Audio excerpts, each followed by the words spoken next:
Hello there. Yeah, I know. It's Obi-Wan's. Anakin, the Jedi Order does not want you to do that. I will train the boy, Master Yoda. Also, there's a brand new Obi-Wan Kenobi trailer online. Link down in the description below. Anyway, alright, so I'm gonna put this down before I slice off a limb. Hey guys, how y'all doing today? My name is Franchise Fanatic, and welcome back to the channel. And today, for you guys, as you guessed it, a Obi-Wan Kenobi video. Now, this is going to be the brand new Star Wars show coming on Disney Plus May 25th. I am wearing a Star Wars sequel trilogy Last Jedi shirt because I was going to make a sequel trilogy video today, and then this thing popped up on YouTube. So I'm going to postpone the sequel video a day or two, whatever. But today is Obi-Wan Kenobi, and holy crap, you know, I'm freaking excited. You know, I mean, I think the best part of the prequels in terms of acting is Ewan McGregor as Obi-Wan Kenobi. I think, you know, one of my main two issues with the prequels, in fact, the only two issues I have with the prequels, is the writing, not that good, and the acting, not that good. I don't know why, that's just how it was. I still love them, you know, they're great films, I watch them all the time, you know, the prequels they're canon, they're great, you know, I love them. Just like the originals and the sequels or whatever, but the prequels do have a lot of issues with those things. And Obi-Wan was really the best, like, he had the best writing and the best acting in the trilogy, so I think getting another show and another, you know, round of him in this world, you know, we're going to be getting Hayden Christensen back as Darth Vader, so a lot of cool stuff with that. And, you know, now that we have Disney money and, in fact, you know, Disney writing, better acting, all that stuff, it looks like, even from the trailer that, again,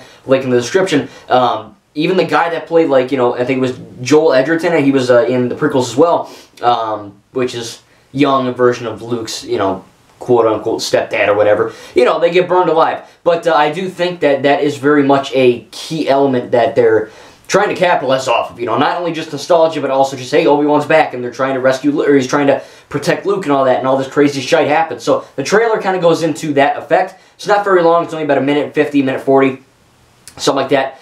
And we do get some cool shots of Obi-Wan Kenobi on Tatooine. We get, you know, he looks a little older, of course, because he's older.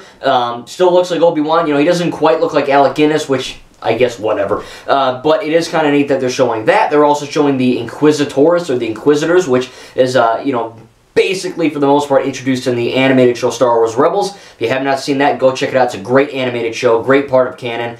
And I do think that having, you know, like, we got Cad Bane in the Book of Boba Fett. You know, we got Luke looking really effing cool in Mandalorian Season 2. Then we got even better Luke in the Book of Boba Fett, you know. There's a lot of really awesome things in these live-action shows that are kind of taking from the animated side, like a Lothcat, Lothal, or like a BD-1 type droid in Boba Fett. But, you know, they're doing that a lot, and, you know, we're getting the Inquisitors, we're getting the Grand Inquisitor, I think the 8th brother, one of the brothers, he's got, like, the bulky dude with, like, the green face, looks really effing cool. There's this new black chick, I don't know her name, she is an Inquisitor, she's got a red lightsaber, looking really cool, can't wait to see her in action, she looks really menacing.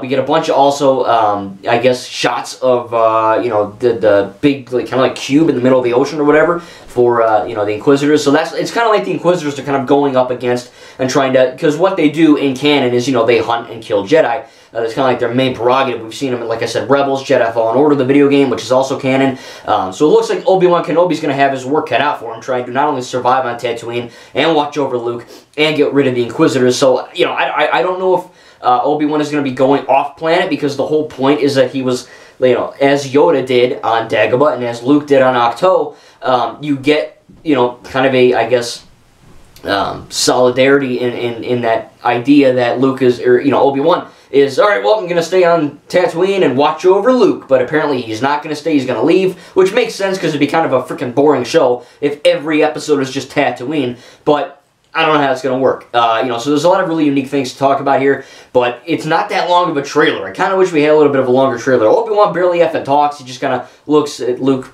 you know, like, I don't know, 8, 9, 10-year-old Luke just kind of playing. And it looks fine. You know, the CGI looked great. Lightsabers are really cool. You know, having just Obi-Wan and, you know, we don't see Vader, we don't see Hayden, but, you know, he is in there. Seeing the Grand Inquisitor, man, looks freaking awesome. He looks a little bit too round, I think, you know, because Rebels, he had more of like a kind of face and like a, you know, kind of like a watermelon head, but, you know, whatever. You know, it looks fun, looks really cool, it looks very interesting. You know, Mandalorian Season 1 and 2 are great. The Book of Boba Fett is fantastic, and this looks insane as well. Of course, we're going to be getting Andor, Ahsoka, Bad Batch Season 2, bunch of awesome stuff coming up for Star Wars. I also wanted to mention that there is going to be a new book coming out, I believe November 29th of 2022, which is going to be basically entitled around the Star Wars canon timeline. And it's funny, every time something prequel trilogy happens, you get the fake fans on Twitter saying, the sequels aren't canon!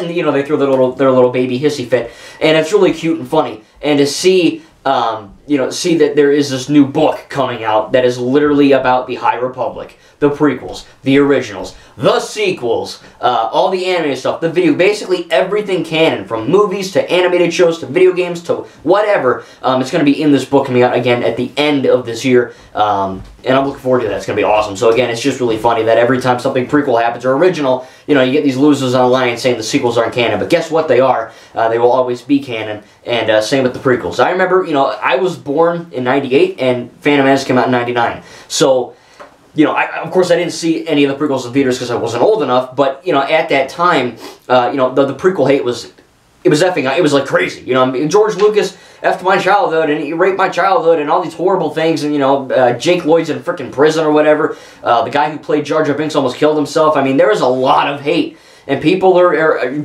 basically a-holes, and we're getting, you know, we got that same treatment with the sequels, and now, you know, the people are coming around to the prequels more. Again, I have problems with them, the writing and acting, but they're not horrible films, and I still love them as Star Wars, and they're still part of official canon. They always will be, you know.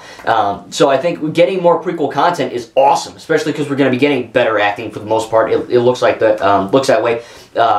And better writing and all that. So it's going to be really cool to see what happens with this prequel content. Again, we're going to be getting more original stuff, hopefully more sequel trilogy content soon, because we need more of that. You know, we got Resistance, and that's a great animated show, but we need more live-action sequel content. I think that'd be kind of neat. So again, tell me in the comments down below what you think about Obi-Wan Kenobi coming at Disney Plus May 25th. Cannot freaking wait. It's going to be awesome. I mean, look at this. We got Lego Star Wars April 5th. And Obi-Wan Kenobi May 25th. That is freaking cool. So I can't wait. Star Wars, the very future of Star Wars is very bright. I cannot wait to get into more of that awesome content. Again, tell me in the comments what you think. Are you excited? Are you not excited? I very much am excited. I think, you know, Obi-Wan Kenobi is one of my favorite Star Wars characters. So seeing him in, you know, a new show kind of after the events of the prequels, after Episode 3, is going to be pretty awesome. So again, hopefully we get more sequel content. But still, what we're getting for prequels and originals is still very cool, and I'll take it because, again, all Star Wars is good. Anyway, cannot wait for Obi-Wan Kenobi. Trailer link, again, down below in the description. Make sure to go check it out. Subscribe if you're new. Like the video if you enjoyed. Thank you guys, and we'll see you in the next video.